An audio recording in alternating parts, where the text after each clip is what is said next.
नमस्कार मित्रांनो, welcome to S class education. आज आपण पाहतोय इयत्ता 10वी भूगोल पाठ 3 आणि त्या पाठातला हा दुसरा भाग म्हणजेच जलप्रणाली। ऑलरेडी याच्या आधी आपण प्राकृतिक रचना हा जो आपला टॉपिक आहे तो कव्हर केला आहे। भारत आणि ब्राझील दोघांसाठीचा नोट्स पण मी ऑलरेडी अपलोड केलेली आहे, टेलिग्रामवरती नक्की चेक करा। आता आपण पाहणार आहोत जलप्रणाली। ऑलरेडी आपण डिस्कस केले की जलप्रणाली म्हणजे काय असतं, तर ज्या काही नद्या आहेत, प्रणाली म्हणजे काय एखादी वाहणारी गोष्ट, ठीक आहे। सो जल म्हणजे काय पाणी, मग नद्या वगैरे आहेत किंवा सरोवरे आहेत, हे सगळं कशामध्ये येणार आहे, जलप्रणालीमध्ये। मोस्टली नद्यांचाच आपण इथे अभ्यास करणार आहोत।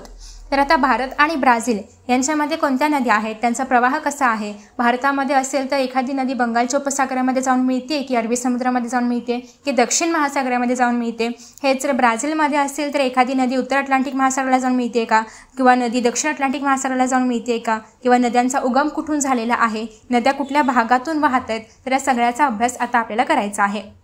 तर ब्राझील जलप्रणालीचा विचार करता असं लक्षात येतं की या देशामध्ये 3 प्रमुख नद्यांची खोरी आहेत। कुठलं तर ॲमेझॉन नद्यांचं खोरं। सगळ्यांना माहिती आहे ब्राझीलमध्ये सगळ्यात मोठी नदी जर कुठली आहे तर ती आहे ॲमेझॉन।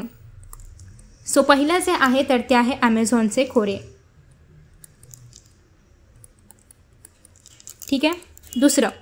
दुसरा मुद्दा आहे तो म्हणजे नैऋत्येकडील पॅराग्वे पॅराना जलप्रणाली। आता हे जे पॅराग्वे पॅराना जलप्रणाली आहे तर यांचा ब्राझीलचे काय संबंध, तर या नद्या ब्राझीलमध्ये वाहत असल्यामुळे त्यांना आपण म्हणतो पॅराग्वे पॅराना जलप्रणाली। म्हणजे या मूळच्या ब्राझीलमधल्या नाही आहेत पण ब्राझीलमधून वाहत आहेत, त्याच्यामुळे त्यांना आपण असं म्हणणार आहोत। आणि हे जे काही भाग आहेत पॅराग्वे पॅराना हे सगळे नैऋत्येकडे असल्यामुळे आपण त्यांना तसं नाव दिलं आहे। नेक्स्ट आहे तिसरं काय आहे, थोडंसं लिहिताना प्रॉब्लेम होते because of the pen, I don't know का, बट ठीक आहे चलो। ब्राझीलमधील उच्चभूमीच्या पूर्वेकडील साओ फ्रान्सिस्को व किनारपट्टीवरील इतर नद्या। आता इथे साओ फ्रान्सिस्कोला हायलाईट का केलं, म्हणजे बाकी कुठल्या नद्यांचं नाव नाही दिलं, बट साओ फ्रान्सिस्कोचं नाव का दिलं आहे, कारण म्हणजे ह्याचं एक महत्त्व आहे की ब्राझीलमधली तिसरी महत्त्वाची नदी आहे, तिसरी मोठी नदी आहे ती म्हणजे साओ फ्रान्सिस्को। याच्याबद्दल आपण अजून जाणून घेणार आहोतच, प्लस इतर नद्या।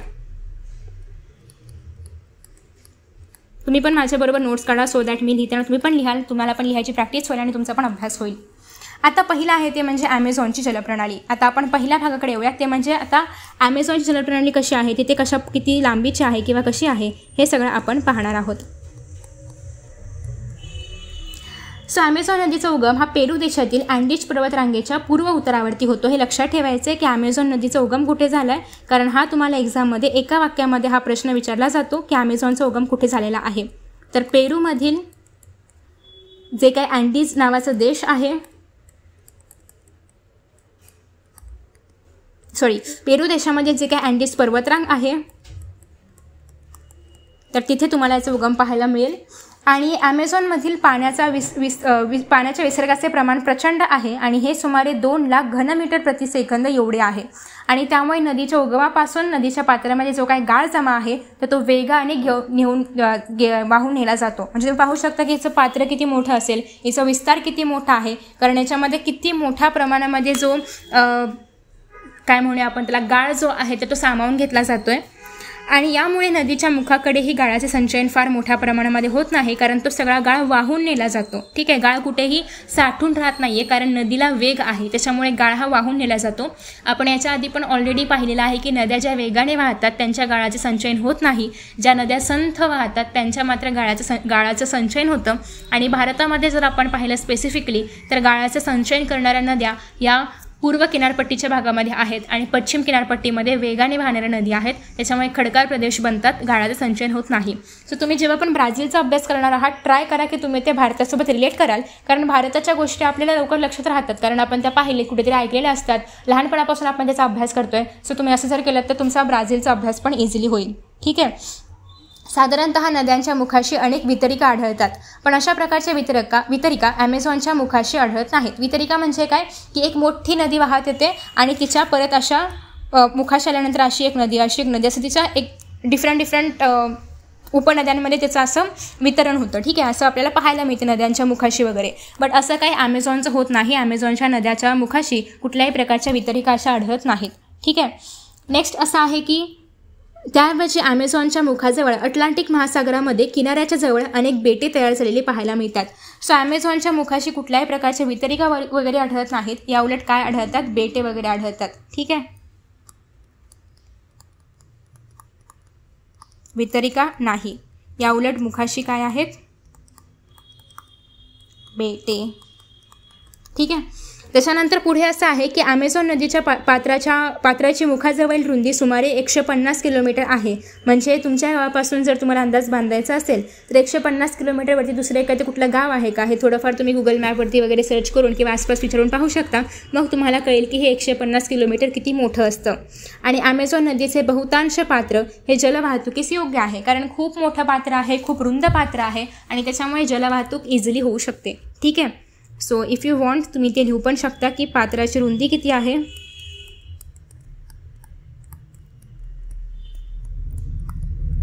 आणि एवढी रुंदी कुठे आहे, ज्या ठिकाणी तुम्हाला मुखाजवळील जागा पाहायला मिळेल.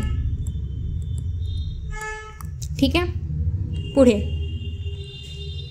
आता आपल्याला ॲमेझॉनचा थोडाफार आपण इथे अभ्यास करून बघूया की बघा, ही जी नदी आहे तर ती पेरूमधील अँडीज पर्वतरांगांपासून सुरू होते. ठीक आहे. आणि अशा पद्धतीने ती जी आहे तर ती वाहत जाऊन ती शेवटी कुठे मिळणार आहे, उत्तर अटलांटिक महासागराला जाऊन मिळणार आहे. ती पण तुम्ही या ठिकाणी पाहू शकता. आणि याच्या मुखाशी बघा कुठल्याही प्रकारे असं काय म्हणूया आपण त्याला, वितरिका वगैरे नाही आहे, डिरेक्टली या ठिकाणी बेट तयार झालेत. हे जे माराजो बेट आहे अतिशय महत्त्वाचं बेट आहे, याची तुम्हाला क्वेश्चन्स पण विचारले जातात. इवन माराजो बेट नकाशामध्ये कुठे आहे ते तुम्हाला पॉईंट आउट करायला पण विचारलं जातं नकाशा भरा या क्वेश्चनमध्ये.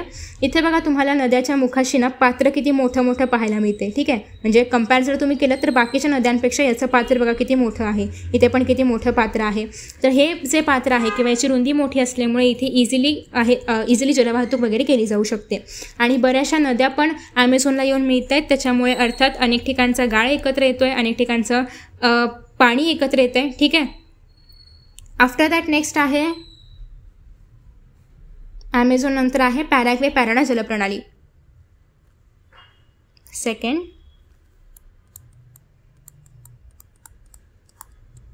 पॅराग्वे पॅराना जलप्रणाली. या दोन नद्या ब्राझीलच्या नैऋत्य भागामध्ये आढळतात. आता अर्थात पॅराग्वे पॅराना कुठे आहे तुम्ही नकाशामध्ये पाहिलं तर या भागामध्ये आहे, म्हणजे नैऋत्य भागामध्ये आहे. राईट. सो या ठिकाणी ज्या काही नद्या आहेत त्या कुठे आढळतात, ब्राझीलच्या नैऋत्येकडे. ठीक आहे. आफ्टर दॅट नेक्स्ट आहे ही जी नदी आहे किंवा या ज्या दोन नद्या आहेत, या दोन्ही नद्या ब्राझीलच्या दक्षिणेकडे अर्जेंटिना देशामधील प्लाटा नदीला मिळतात. आणि या दोन्ही नद्या ज्या आहेत तर त्या दक्षिणेकडे वाहत जातात. दक्षिणेकडे काय आहे, कुठला देश आहे, अर्जेंटिना. आणि त्या अर्जेंटिनामधील प्लाटा नदीला जाऊन मिळतात. ठीक आहे. नेक्स्ट असं आहे की या दोन्ही नद्या व दक्षिण टोकाला असलेली उरुग्वे नदी यांना ब्राझील उच्चभूमीच्या दक्षिण उतारावरून पाण्याचा पुरवठा होतो. आता या नद्यांना पाणी कुठून येत आहे तर ब्राझीलची उच्चभूमी आहे या ठिकाणी. सो उरुग्वे आहे पॅराना आहे, पॅराग्वे आहे आणि उरुग्वे आहे, या तिन्ही नद्यांना इथून पाणी पुरवठा होणार आहे. आणि इथून या नद्या ज्या आहेत तर त्या खाली या ठिकाणी अर्जेंटिनाकडे जाणार आहेत. ठीक आहे. नेक्स्ट आहे साओ फ्रान्सिस्को. ही ब्राझीलमधील तिसरी महत्त्वाची नदी आहे. सो हा पॉईंट नोट डाऊन करून ठेवा, कारण हे तुम्हाला MCQ मध्ये वगैरे विचारलं जातं.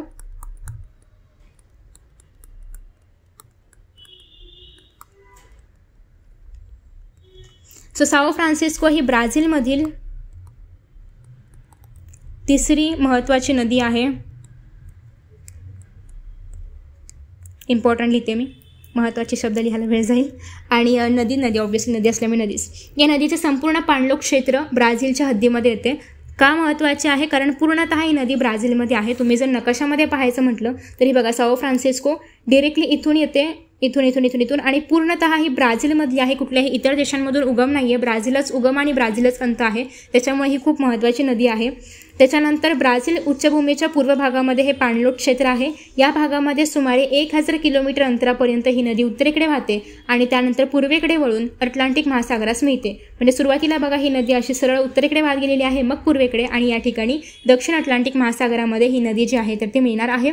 साओ फ्रान्सिस्को नदीच्या मुखाजवळील भाग हा सुमारे 250 किलोमीटर लांबीचा आहे. म्हणजे ॲमेझॉनपेक्षा पण जास्त जी आहे तर ती रुंदी पाहायला मिळते मुखाजवळची. त्याच्यामुळे अगेन जलवाहतूक करणं इझी आहे. आहे. सो येथे आपण एक मेन कॅरेक्टरिस्टिक आहे की संपूर्ण पाणलोट क्षेत्र जे आहे तर ते ब्राझीलमध्ये आहे.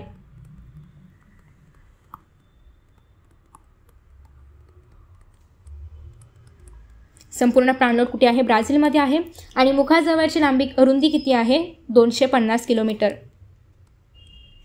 आफ्टर दॅट नेक्स्ट आहे किनारी भागातील नद्या. आता ब्राझीलमध्ये फक्त एवढ्याच नद्या आहेत का? आपण कुठल्या कुठल्या पाहिल्या? पॅराग्वे, पॅराना, साओ फ्रान्सिस्को आणि अमेझॉन एवढ्याच नद्या आहेत का? तर नाही.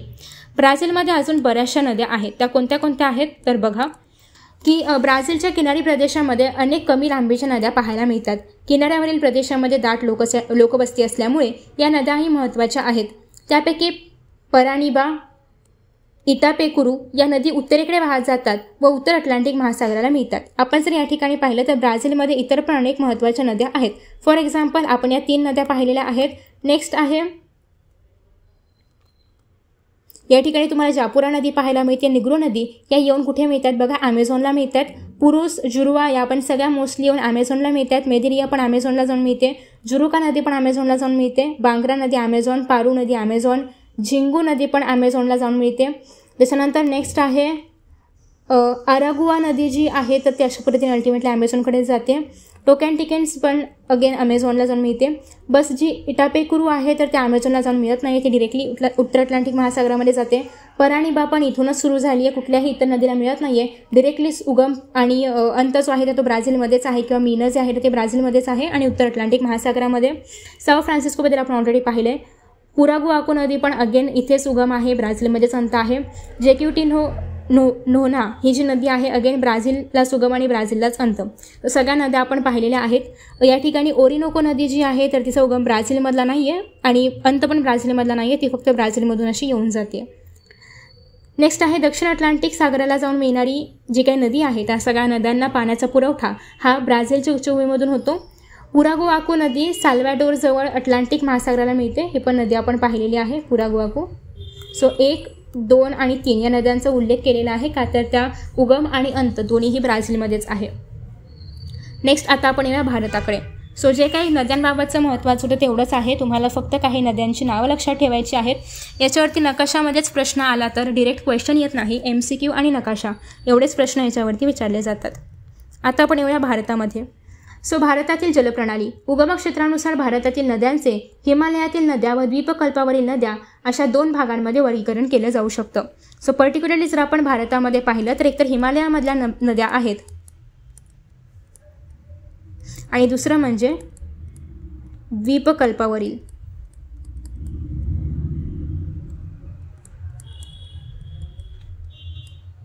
उगमानुसार जर आपण पाहायचं म्हटलं तर सो हिमालयातील नद्या. हिमालयातील बहुतेक प्रमुख नद्या विविध हिमनद्यांतून उगम पावतात. अर्थात हिमालयामध्ये हिमनद्यांतूनच उगम पावणार आहे. त्यामुळे उन्हाळ्यातही त्यांना मोठा साठा असतो किंवा मोठा विसर्ग असतो. याचं कारण उन्हाळ्यामध्ये जे बर्फ आहे ते वितळणार आहे, त्याचं पाणी बनणार आहे आणि हे सगळं पाणी नद्यांना मिळणार आहे. सो उन्हाळ्यामध्ये पण यांना भरपूर पाणी असतं. पावसाळ्यामध्ये त्यांना पूर येतो, अर्थात पाऊस पण पडतोय, हिमवृष्टी पण होते, पाणी पण त्याच्यामध्ये ऑलरेडी आहेच. सो अशा कारणामुळे इथे पावसाळ्यामध्ये पूर वगैरे येतो. आणि या 12ही महिन्यामध्ये वाहणाऱ्या नद्या आहेत. तुम्हाला असा प्रश्न येतो सहकारण स्पष्ट करामध्ये की हिमालयातल्या नदी 12माही नदी का असतात? तर तुम्हाला रिझन सांगता आलं पाहिजे. पावसाळ्यामध्ये वाहतात कारण हिमवृष्टी होते, वर्षा होते, तसे त्याच्यामुळे त्यांना पाणी असणार आहे. हिवाळ्यामध्ये पण अर्थात तिथे आहेच प्रेझेंट. उन्हाळ्यामध्ये वाहतात कारण उन्हाळ्यामध्ये जे बर्फ आहे ते वितळतं, त्याच्यामुळे नद्यांना पाणी पुरवठा होतो आणि त्याचा विसर्ग देखील नद्यांना मिळतो. सो हे झालं हिमालयातील नद्यांचं वैशिष्ट्य की ह्या 12माही असतात. आता आपण हिमालयातील नद्यांमध्ये पाहिलं तर बघा कोणत्या कोणत्या नद्या आहेत. शोक आहे, गिलगिट आहे, सिंधू देखील थोडीफार वर जात आहे. सांगपो आहे जिचं परत तिला आपण ब्रह्मपुत्रा म्हणतो इंडियामध्ये आल्यानंतर. यमुनोत्री, गंगोत्री या सगळ्या हिमालयामधल्याच नद्या आहेत. त्याच्यानंतर असं कधी ऐकले का तुम्ही की गंगेचं पाणी अटलं वगैरे? असं काही होत नाही, कारण गंगेला सुद्धा 12 महिने पाणी आहे. कारण जे काही पाणी पुरवठा होते गंगेला तो हिमालयातून सुद्धा होतोय. हिमालयातील नद्या हिमालयापेक्षा जुन्या आहेत असे अनेक भूगर्भशास्त्र मानतात. त्यामागे काय कारण असावे याचा शोध तुम्ही घ्यायचा आहे आणि मला याचं उत्तर जर तुम्हाला माहिती असेल तर खाली कमेंट बॉक्समध्ये सांगायचं आहे. आता ज्या काही उपनद्या आहेत या या गटामध्ये सिंधू आणि तिच्या उपनद्या आणि गंगा व तिच्या उपनद्या अशा 2 समूहांचा समावेश केला जातो. आता ज्या हिमालयातील नद्या आहेत त्यांच्यामध्ये आपण 2 नद्यांचा विचार करणार आहोत, सिंधू आणि तिच्या उपनद्या गंगा आणि तिच्या उपनद्या. सो आता सिंधू आणि तिच्या उपनद्यांमध्ये काय काय येतं? झेलम, चिनाब, रावी आणि बियास. यामधलं ब्यास हे पूर्ण भारतामध्येच उगम आणि भारतामध्येच विलीन होते. नावं तुम्हाला लक्षात ठेवायची आहेत, कारण चुकीचा शब्द ओळखा याच्यामध्ये तुम्हाला अशा पद्धतीने नद्यांच्या उपनद्यांची नावं दिली जातील आणि तुम्हाला त्यातलं जे चुकीचं नाव आहे तर ते ओळखायचं आहे. म्हणजे 3 रिलेटेड असतील आणि 1 चुकीचं असेल. त्यासोबतच पश्चिम हिमालय म्हणजे जम्मू आणि काश्मीर व लडाख याच्यामधून या नद्या ज्या आहेत तर त्या वाहतात आणि त्या एकमेकींना बऱ्याचशा समांतर आहेत. सिंधूची एक मुख्य उपनदी आहे ती म्हणजे सतलज. ही मान सरोवराजवळ उगम पावते. सो अजून एक उपनदी आहे ती म्हणजे सतलज. वेगळ्या रंगाने लिहूया कारण ती मुख्य उपनदी आहे आणि वरती नाही उगम पावते हिमालयामध्ये वगैरे, मान सरोवराजवळ उगम पावते. सतलज व तिच्या उपनद्यांमधील गाळाच्या संचयनातून भारतातील पंजाबचे मैदान तयार झाले आहे. सो सतलज आणि तिच्या ज्या काही उपनद्या आहेत तर अशा एकूण 5 नद्यांनी मिळून पंजाब इथे म्हणजे एका भागामध्ये गाळाचं संचयन झालं आणि त्या भागाला आता आपण पंजाब म्हणतो. ठीक आहे. सिंधू नदी पुढे पाकिस्तानामध्ये जाते व अरबी समुद्राला जाऊन मिळते. आणि सिंधू फक्त भारतामध्ये नाही आहे तर सिंधू पाकिस्तानमध्ये पण आहे आणि पुढे ती अरबी समुद्राला जाऊन मिळते.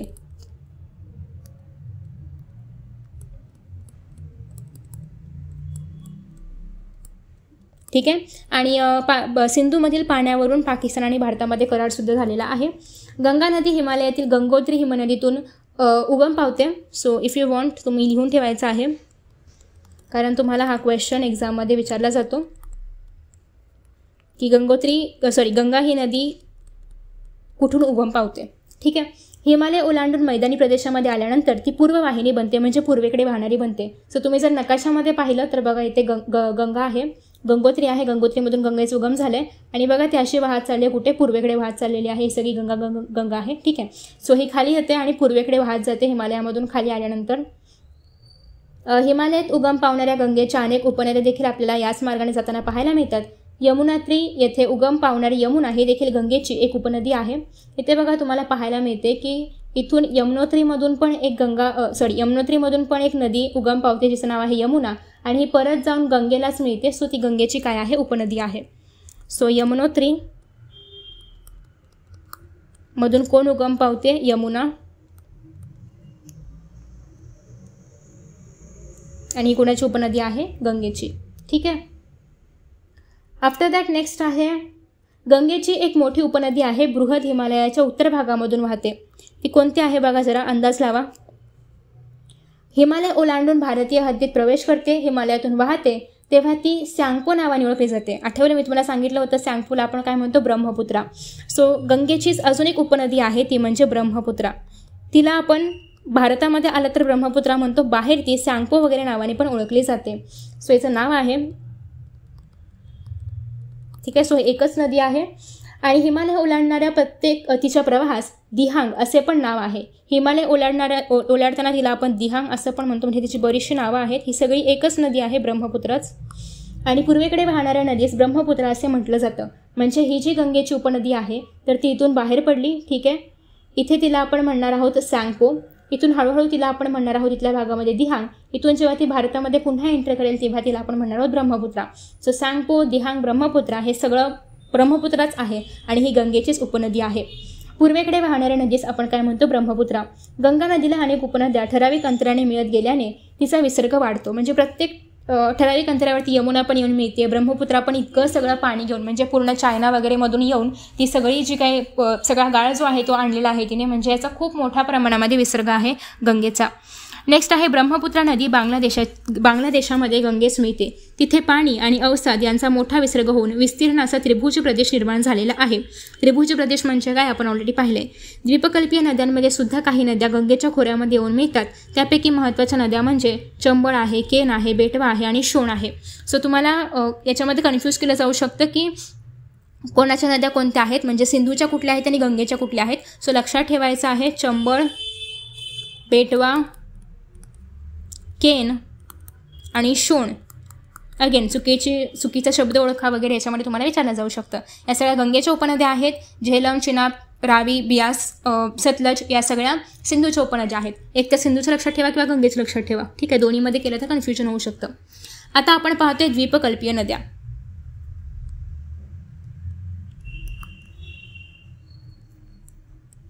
ठीक आहे. द्वीपकल्पीय नद्यांचे वर्गीकरण पश्चिम वाहिनी आणि पूर्व वाहिनी असे केलं जातं. आता अर्थात ज्या पश्चिमेकडे वाहत जाणार तर त्या पश्चिम वाहिनी, ज्या पूर्वेकडे वाहत जाणार तर त्या पूर्व वाहिनी. सिंपल. ठीक आहे. आता द्वीपकल्पाच्या पश्चिम भागामध्ये पश्चिम घाट आहे. ठीक आहे, आणि हा एक मोठा जलविभाजक आहे जो पाण्याला विभाजित करतो. द्वीपकल्पीय नद्यातील विसर्ग हा पावसावरती अवलंबून असतो. यामुळे या नद्यांच्या खोऱ्यामध्ये पुराच्या आपत्तीचा धोका सहसा नसतो आणि या नद्या हंगामी स्वरूपाच्या आहेत. तर हिमालयातल्या नद्या या बारमाही होत्या, पण द्वीपकल्पातील नद्या हंगामी आहेत कारण या पूर्णतः पावसावरती डिपेंड आहेत. कारण ह्यांना कुठलाही इतर पाण्याचा पुरवठा नाही आहे, फक्त आणि फक्त पाऊस हा एकच त्यांना पाणी देऊ शकतो. पश्चिम घाट आणि अरबी समुद्र यांच्या दरम्यान वाहणाऱ्या नद्यांची लांबी कमी असते. आता पश्चिमेकडे किंवा पश्चिम वाहिनी ज्या आहेत त्यांची लांबी कमी असते. ठीक आहे, कारण इथे खूप मोठे मोठे पर्वत आहेत, मोठमोठे डोंगर आहेत, त्याच्यामुळे त्यांचा वेग पण जास्त असतो आणि वेग जास्त म्हणजे लांबी कमी. ठीक आहे. एक मिनिट, चार्जिंग संपत आलेला आहे, आपण जरा चार्ज करूया. अजून आपण पाहिलं होतं की या भागातल्या ज्या काही नद्या आहेत तर त्या खडकाळ भाग बनवतात, त्यांच्या मुखाशी खडकाळ भाग वगैरे आहे. पण प्रवेग मात्र जास्त आहे, म्हणजे वेग मात्र या ठिकाणी कसा आहे, जास्त आहे. केरळ, कर्नाटक, महाराष्ट्र व दक्षिण गुजरातमधील किनारी प्रदेशातील नद्यांचे गुणधर्म सर्वसाधारणपणे सारखेच आहे. म्हणजे जे काही पश्चिम घाटावरील प्रदेश आहेत, पश्चिम घाट म्हणजे काय, या घाटावरील काय काय येते इथे, गुजरात आहे, महाराष्ट्र आहे, कर्नाटक आहे, केरळ आहे. तर या भागामधले जे काही प्रदेश आहेत त्या प्रदेशामधल्या ज्या काही नद्या आहेत तर त्या सगळ्यांची लांबी कमी आहे, सगळ्यांचा वेग जास्त आहे.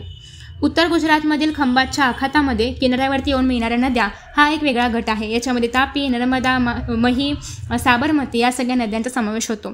तुम्हाला या ठिकाणी खंबातचे आखात पाहायला मिळते आणि या खंबातच्या आखातामध्ये बघा साबरमती येते, माही येते, नर्मदा आहे, तापी आहे, या सगळ्या नद्या या ठिकाणी येऊन मिळत आहेत. ठीक आहे, यांचा काही खूप मोठा असा हे नाही आहे. इथे बघा साबरमती इथूनच उगम पावली आणि इथे येऊन मिळते, माही पण इथूनच उगम पावली आणि इथे येऊन मिळते, नर्मदासुद्धा इथून येऊन इथे मिळणार आहे, तापी पण इथूनच आहे.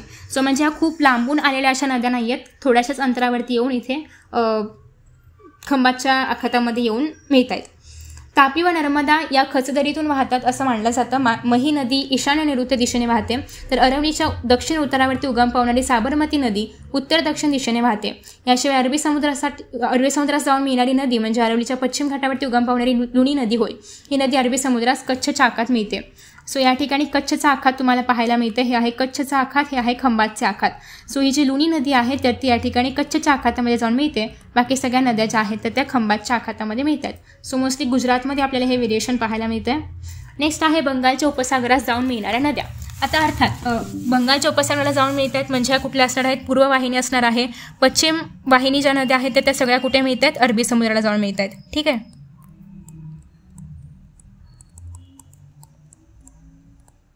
सगळ्या नद्या अल्टिमेटली कुठे जात आहेत, अरबी समुद्रामध्ये.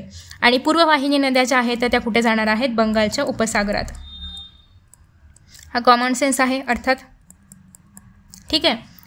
द्वीपकल्पाचा बराचसा भाग बंगालच्या उपसागराच्या पाणलोट क्षेत्राचा भाग आहे. यात गंगेशिवाय महानदी, गोदावरी, कृष्णा व कावेरी या प्रमुख नद्यांचा सुद्धा समावेश पाहायला मिळतो. आता आपण बघूया की हा जो पूर्व घाट आहे किंवा हा जो तुम्हाला पूर्व घाटावरील प्रदेश पाहायला मिळतो, या ठिकाणी कोणत्या नद्या मिळतात बघा. कावेरी येऊन मिळते म्हणजे ते बंगालच्या उपसागरामध्ये जाणार आहे. सिमिलरली कृष्णा नदी बंगालच्या उपसागरामध्ये, गोदावरी पण बंगालच्या उपसागरामध्ये जाते. इथून बाकीच्या ज्या काही नद्या आहेत, महानदी वगैरे बंगालच्या उपसागरामध्ये. बेसिकली ज्या नद्या इकडच्या दिशेने वाहत आहेत, पूर्वेकडे वाहत आहेत, त्यांना आपण पूर्ववाहिनी नदी म्हणतोय आणि पूर्ववाहिनी नदी अल्टिमेटली बंगालच्या उपसागरामध्ये जाऊन मिळतात. पण ज्या नद्या या दिशेने म्हणजे पश्चिमेकडे वाहत आहेत त्या सगळ्या ज्या नद्या आहेत त्या अरबी समुद्राला जाऊन मिळतात. अगेन कृष्णा पण बघा याच दिशेने चाललेली आहे. ओके, त्या सगळ्यांना आपण म्हणणार आहोत कोणत्या नद्या आहेत, पूर्ववाहिनी नद्या. इफ यू वॉन्ट तुम्ही काहींची एक्झाम्पलसाठी नावं लिहून घेऊ शकता. कृष्णा आहे, कावेरी आहे, गोदावरी आहे. या तिघांचा जो उगम आहे तर तो पश्चिम घाटावर होतोय, पश्चिम. पण या वाहत कुठे जात आहेत, पूर्वेकडे. पण या कुठल्या आहेत, पूर्ववाहिनी नद्या आहेत. ठीक आहे. सो गोदावरी ही पाणलोट क्षेत्राच्या दृष्टीने भारतातील दुसऱ्या क्रमांकाची नदी आहे. पहिली कोण आहे? गंगा. गोदावरी काय आहे? सेकंड नंबरची नदी आहे. नेक्स्ट आहे कृष्णा नदीचे खोरे गोदावरीच्या दक्षिणेस आहे. भीमा व तुंगभद्रा या कृष्णा नदीच्या उपनद्या आहेत. आता कृष्णेच्या पण उपनद्या आहेत.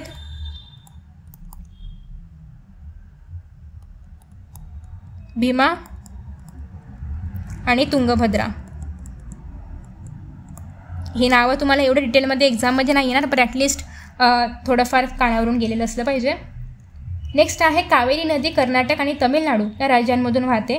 या नदीचा फार पूर्वीपासून जलसिंचनासाठी उपयोग केला गेलेला आहे. सो तुम्ही जर या ठिकाणी पाहिलं तर हे बघा, कावेरी कुठून वाहते, कोणत्या 2 प्रदेशामधून वाहते तर तुम्हाला या ठिकाणी पाहायला मिळते कर्नाटक आणि तमिळनाडू. सो दोघांच्या मधून जी आहे ती कावेरी नदी वाहते. तर अशा पद्धतीने आपण सगळ्याचा काही नद्यांचा अभ्यास आहे तो केला आहे. केरळमधील नद्यांच्या मुखापाशी लांब अंतरापर्यंत पश्चल साचलेले आहे. या पश्चल साठ्यांना कयाल असे म्हटले जाते. त्यासोबतच चोळ राजांनी इसवी सनाच्या 2ऱ्या शतकामध्ये कावेरी नदीवरती तिरुचलापल्ली शहराजवळ धरण बांधून कावेरीच्या त्रिभुज प्रदेशामध्ये जलसिंचन सुरू केलं आणि आजही ते धरण आहे आणि तिथून वापरात आलेले कालवे सुद्धा आहेत आणि त्या भागाचं नाव सुद्धा तिरुचिरापल्लीच आहे. सो अशा पद्धतीने आपण पूर्ण पाठ पाहिला आहे. एक्सरसाइज ऑलरेडी अपलोड केलेली आहे, चेकआउट करू शकता. सो आय होप की तुम्हाला हा व्हिडिओ आवडला असेल. Thank you so much for watching this video. पूर्ण पाठ तुम्हाला समजला असेल. पार्ट 1 आणि पार्ट 2 दोन्ही तुम्ही पाहिलं असेल. नेक्स्ट व्हिडिओमध्ये आपण सुरुवात करणार आहोत हवामान या पाठाला. आय होप की तुम्हाला ही पद्धत आवडते. नोट्स तुम्हाला टेलिग्रामवरती मिळणार आहेत आणि अशाच पद्धतीने जर तुम्हाला फक्त रिडिंगचे व्हिडिओज हवे असेल, म्हणजे तुम्हाला नोट्स नको आहेत, फक्त पुस्तकामधले हवे आहेत, तर ते पण मी ऑलरेडी अपलोड केले. तुम्ही त्याच्यामध्ये इंटरेस्टेड असाल तर तुम्ही ते ओल्ड व्हिडिओज पण पाहू शकता. So thank you so much for watching this video and see you in the next video. Bye bye.